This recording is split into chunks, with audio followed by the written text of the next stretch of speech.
It is a homecoming nearly 80 years in the making. Next weekend, a sailor from Somerset will finally be laid to rest after he was killed in the attack on Pearl Harbor. Floyd Helton was recently identified through DNA sampling the Navy is using to identify remains of sailors killed. As Chad Hedrick explains, for Helton's family, it's closure they've longed to have. So, yeah, this is afterwards. For Vicki Easley, looking through these artifacts related to her uncle is like a personal history lesson. It's his actual enlistment papers. Documents from almost 80 years ago when Floyd Helton was killed on the USS Oklahoma during the attack on Pearl Harbor. The first actual telegram that they got was December 20th, that he was missing in action.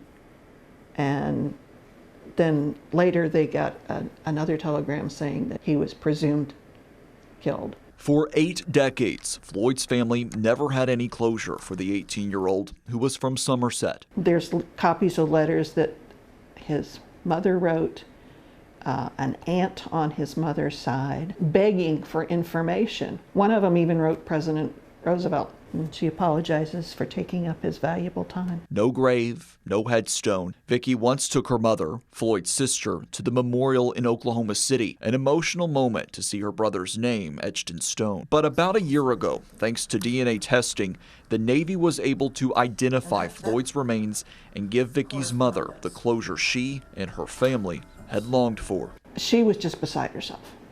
This is something that she had hoped for ever since they started talking about what they could possibly do with DNA. It was a promise fulfilled to her father, who died not knowing where his son was. He asked his 3 children that were the 3 siblings if anything ever came that they could bring his body home, that they try to do that. Next weekend, it will be a true homecoming as Floyd is laid to rest right next to his dad, giving them all peace. It really is coming home. Chad Hedrick for the Fox 56 10 o'clock news.